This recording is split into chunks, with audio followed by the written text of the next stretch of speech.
ধাম এই আওয়াজে। Ronu good morning. Good morning.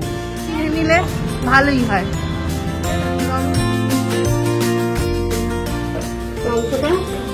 আবার খানিক করে ভেজে টেজে রেখেছি, ওরা জাস্ট হবে। ঠিক আছে, খোলা নাড়া করতে গেলে আবার তারপর একটা সাথে আরেকটা।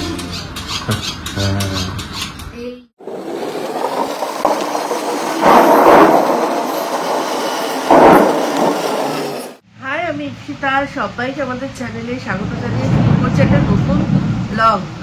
দেখলেন, শুনলেন কি আওয়াজ, এত জোর মেঘ ডাকছে, মানে মেঘ ডাকছে না বোম পড়ছে বুঝতে পারছি না, ধুমধাম ধুমধাম এই আওয়াজেই ঘুম ভাঙলো। তো যাই হোক, এখন উঠে এসেছি, একটুখানি ওই আমলার জুসটা করবো, আমলার জুসটা ওটা খেয়ে তারপর চা খাবো। তো ভাবলাম ব্লগটা শুরু করে দিই। তো সঙ্গে থাকুন, দেখতে থাকুন, আশা করছি ভালো লাগবে।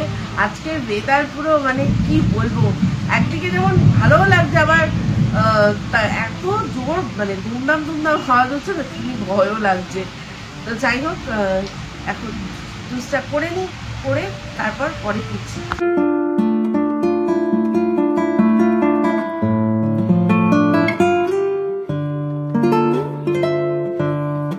তো দেখুন, আমলার জুসটা বানানোর জন্য আমি আমলাগুলো ছোট ছোট করে কেটে নিচ্ছি।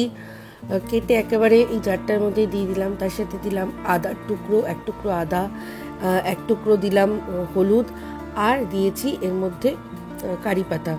তো এই সমস্তটা দিয়ে দিলাম, দিয়ে এটা আটকে দেবো, দিয়ে এটাকে ব্লেন্ড করে নেবো জল দিয়ে।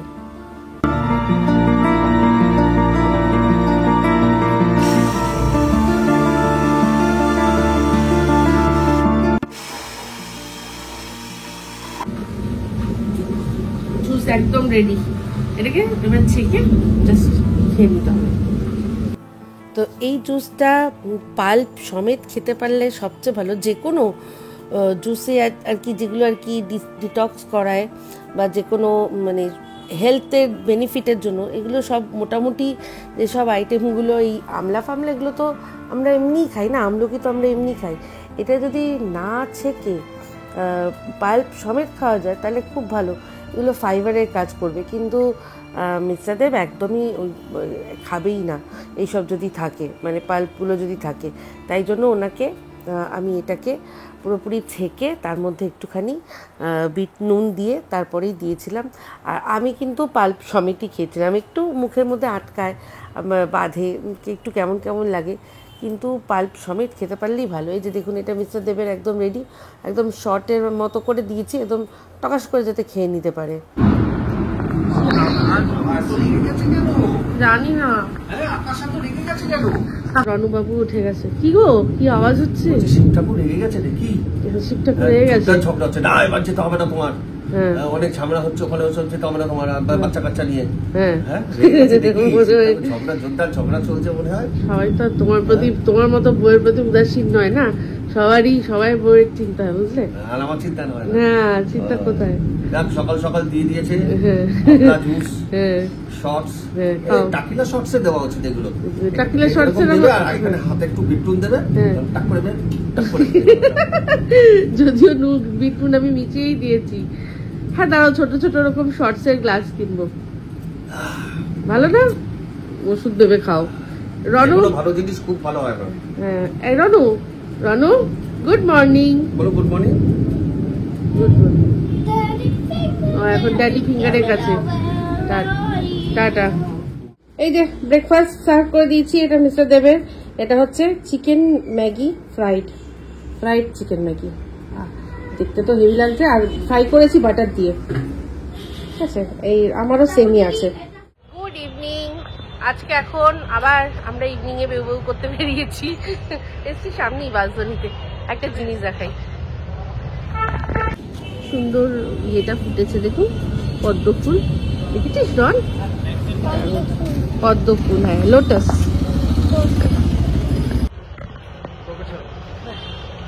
আমরা এখন এসেছি এই বাসজনি ম্যাক্সে, একটু আসলাম। সব আমরা দেখছি কি করতে আসছি, শুধু যদি পছন্দ হয় তাহলে নেব, নাহলে তো দেখে নিলাম, সব জায়গায় দেখে নিলাম, কোথায় কখন কোনটা ভালো লেগে যায় কোনো ঠিক নেই। রনু কই, রনু এই তো আজকে আবার কি বলছিল বলো? হ্যাঁ, মেট্রো রেল এসপ্ল্যানেড যাবি, এসপ্ল্যানেড যাবি। আমি একদিন পর তো এই যে গেলাম, পছন্দ হলো, নিয়েছি। এখন এখানে নেওয়া হয়েছে আয়রার জন্য আর রনুর জন্য, এই দুজনের জন্য অল্প অল্প জিনিস নিয়েছি আমরা, যা যেগুলো পছন্দ হলো সেখানে বেরোচ্ছি। বেরিয়ে এবার যাবো বাড়ি। ভালোই লাগলো, বেশ টুকটুক টুকটুক করে কিনে নিলে ভালোই হয়, তাই না? রনু খুব বেশি ডিস্টার্ব করেনি, ভালোই ছিল। এলাম বাড়িতে, আর আসার সময় ওই রনকে যদি জিজ্ঞাসা করা হয় কি খাবি, ওর তো মুখে একটাই উত্তর, বিরিয়ানি। তো যাই হোক, আসার সময় বিরিয়ানি নিয়ে আসা হয়েছে দুটো, তো ওই দিয়েই হয়ে যাবে আমাদের, মানে দুটোকে তিনটে অনায়াসে হয়ে যায়, কোয়ান্টিটি ভালোই দেয়। আজকে অন্য জায়গা থেকে নিয়েছি, আজকে আমরা নিলাম এটা গল্ফ গ্রিনের এক জায়গা থেকে, ঠিক আছে? এই হচ্ছে একটা ব্যাপার, এই হচ্ছে ব্যাপার। তো বাড়ি চলে এসছি, তো সব মানে যা কেনাকাটি হয়েছে সেগুলো আর এখন দেখাচ্ছি না, একবারে যখন পড়বে তখনই দেখিয়ে দেবো। ওরকম মানে অনেক কিছু কেনাকাটা তো হয়নি দেখানো, শপিং হাউল করার মতো কিছু নেই। তো যাই হোক, যখন পড়বে তখন দেখিয়ে দেবো, ঠিক আছে? মহালয়া, তো সবাইকে শুভ মহালয়া, প্রীতি শুভেচ্ছা, আর দেবী পক্ষের অনেক অনেক অভিনন্দন। তো আজকে হচ্ছে গিয়ে আনা হয়েছে মাটন, আর তার সাথে সাথে আনা হয়েছে একটা এই ছোট সাইজেরই ইলিশ মাছ, ঠিক আছে? দুটো মাছ নিয়ে এসছে। আর তার সাথে সাথে এই বড় বড় চাপড়া চিংড়ি, এগুলো বড়, একদম বড় অরিজিনাল চাপড়া, বিশাল বড় বড়। তো যাই হোক, মাটনটা করবো, ইলিশ মাছটা বেগুন দিয়ে করবো, এটুকু ঠিক করেছি। আর এই তার মানে চিংড়ি মাছ আসার আগেই আমার এই সবজিটা কাটা হয়ে গেছে, যার মধ্যে কুমড়ো, আলু আর ঝিঙে আছে। তো ভাবছি চিংড়ি মাছটা অনেকটাই আছে, আবার আমার পটলও আছে। তো এই চিংড়ি মাছগুলো অ্যাকচুয়ালি মালাইকারি টালাইকারি, রন বলছিল না দুদিন ধরে, যেটা মানে লেজা বাদ দিয়েছে, তাও কত বড় সাইজের। তো রন মালাইকারি বলছিল ঠিকই, কিন্তু রন চিংড়ি মাছে মালাইকারি খাবি? খাবি খাবি ও মাংস ভাত খাবি।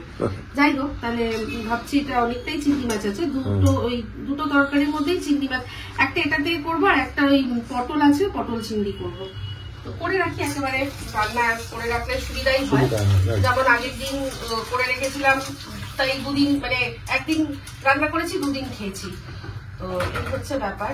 এখন এগুলো রান্না বান্না করবো, করে আমরা এখানে খেয়ে দিয়ে দেবো, বাবা মার জন্য নিয়ে যাবো, ঠিক আছে? প্রথমে ঠিক ছিল আমরা ওখানেই করবো, কিন্তু দেরি হয়ে গেছে, অনেকটা ঘুম থেকে উঠতে দেরি হয়ে গেছে, তো সেই জন্য আর যাচ্ছি না আমরা, একেবারে ওদের খাওয়ার টাইম হয়ে গেছে। মাটনটা এটা এখন দই দিয়ে সবার আগে মাখিয়ে রাখছি মাটনের মধ্যে।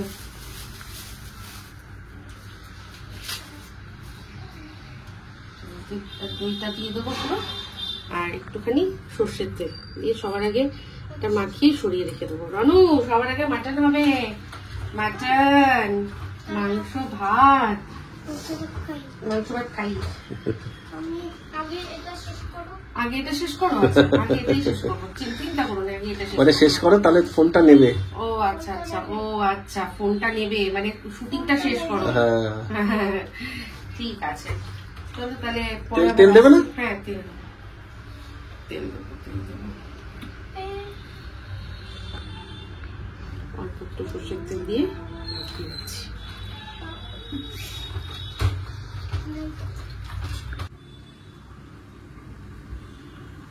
মাংসটা বসাবো, জন্য আলু ভাজবো। আজকে অনেকদিন পর আমার এই একটা হাঁড়ি ছিল, আমি ভুলে গেছি, এটা আমার শাশুড়ি মা আমাকে গিফট করেছিল 1 বছর জন্মদিনে। তুমি তো রান্না করতে ভালোবাসো, তাই তোমার জন্য এইটাই গিফট। এটা আমার ঢাকনা আছে, এই যে সুন্দর স্টিলের ঢাকনা আছে।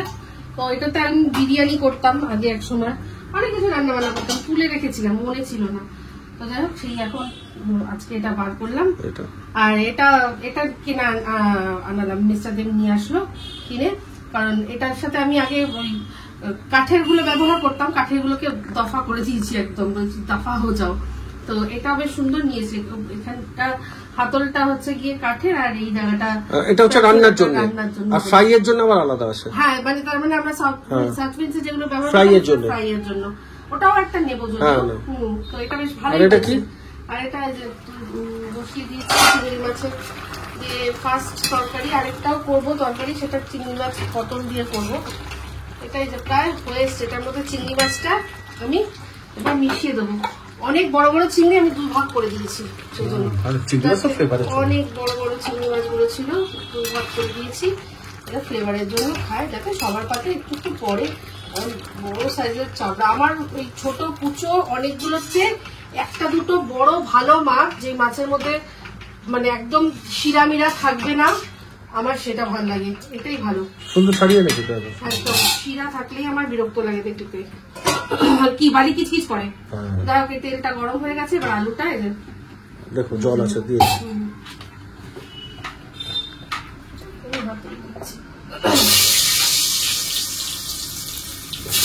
এর মধ্যে আজকে মাংসটা করবো।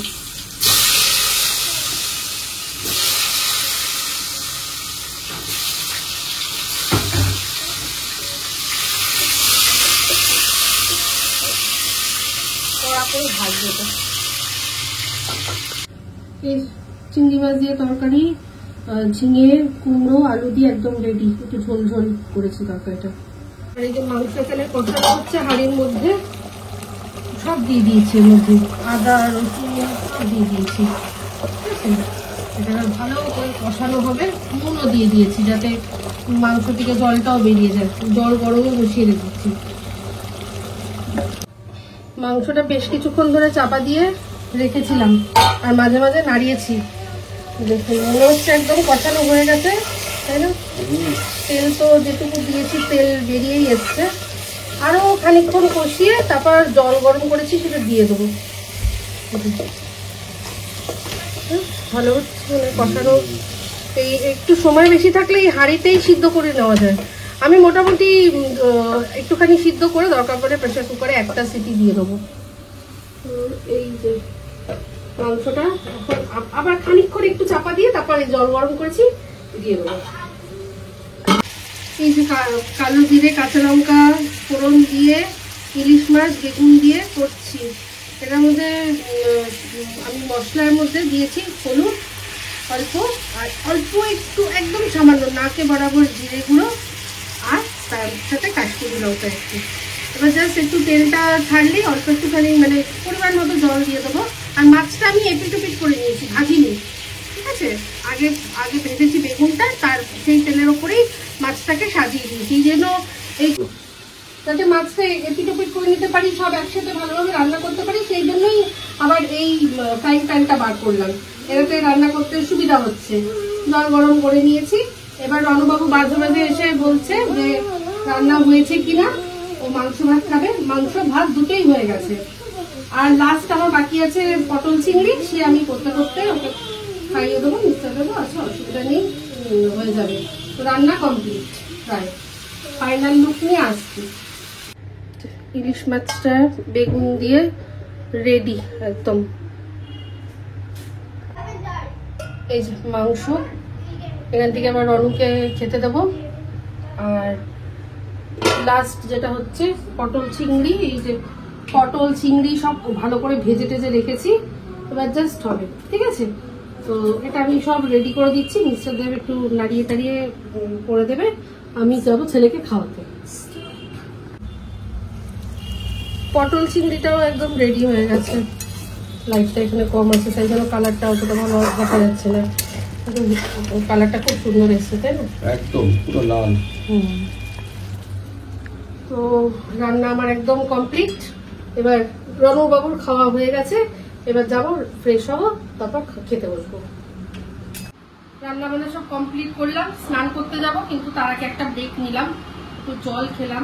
ছোট মাসি বলেছিল না যে একদম নতুন আমার কাছে কৌটো আছে, কিনেছিল তারপর আর ব্যবহার করেনি। তো এই যে এই কৌটো, আমি এগুলোই বলেছিলাম কিনবো, যে একটাই কিনবো, একের মধ্যে সবকিছু থাকবে এটার জন্য। তো যাই হোক, এটার মধ্যে একটার মধ্যে হলুদ আর শুকনো লঙ্কার গুঁড়ো রাখবো, আর তাছাড়া সব হচ্ছে গিয়ে কালো জিরে, সাদা জিরে, সাদা জিরে এগুলো সব রাখবো। তো সবার আগে 5 ফোড়নটা শেষ হয়ে গেছিল, আজকে আনিয়েছি, ওটাই ঢাললাম 5 ফোড়ন। তারপর হচ্ছে গিয়ে সাদা জিরে, সাবধানে এগুলো একটু ব্যবহার করতে হবে, বেশি জোরে ওঠা মানে খোলা নামা করতে গেলে আবার তারপর একটা সাথে আরেকটা নিচে যাওয়ার ভয় আছে। এটার মধ্যে ঢাললাম হচ্ছে গিয়ে কালো জিরে, ঠিক আছে। তো এবার হচ্ছে গিয়ে হলুদ, হলুদের মধ্যে হলুদ, এটাকে ওখানে রেখে দেবো, সাবধানে ব্যবহার করলে কোনো অসুবিধা হবে না। হলুদের মধ্যে হলুদ, লালের মধ্যে শুকনো লঙ্কার গুঁড়ো, আর কি জিরে আর ধনে দুটোর জন্য আলাদা রেখে দিলাম, দুটো জায়গা আছে। ধনের প্যাকেট আছে, খুলে দেবো? যখন লাগবে ঠিক আছে, যেগুলো খোলা সেগুলোই শুধু আমি ঠিক আছে সরালাম। আর এখানে গোটা গরম মশলা আছে, এগুলো এই সাইডেই এখানটায় রেখে দেবো, তাহলে ও রাখতে সুবিধা হবে।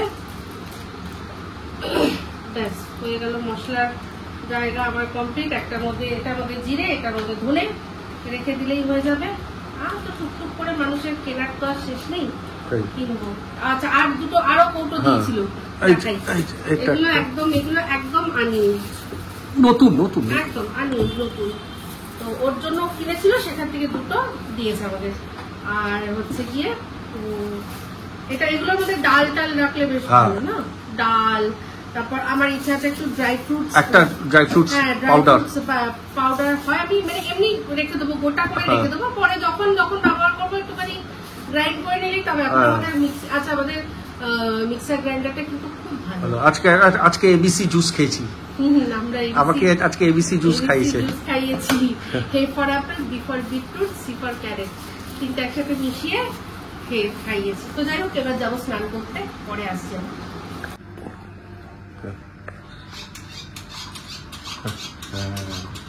এই যে এই জিনিসটা রন কিনেছিল সেদিন ধর্মতলা থেকে, এই একটাই জিনিসেরও বায়না করেছে। বললাম না পরে দেখাবো, এখানেই ছিল, তাই জন্য আর তখন আর সেদিন দেখাতে পারলাম না আগের ব্লগে। তো এইটাই কিনেছে, খুব পছন্দ হয়েছে। তো যাই হোক, এইটাই দেখিয়ে ব্লগটা আজকে এখন এখানেই এন্ড করছি। যদি ভালো লাগে তাহলে লাইক, শেয়ার, কমেন্ট করতে ভুলবেন না। যারা চ্যানেলটা সাবস্ক্রাইব করেননি তারা সাবস্ক্রাইব করে নেবেন। সবাই ভালো থাকবেন, সুস্থ থাকবেন। আবার আসছি খুব শীঘ্রই একটা নতুন ব্লগ নিয়ে। তো চ্যানেল থেকে ফ্রেন্ডস, তো আমি একটা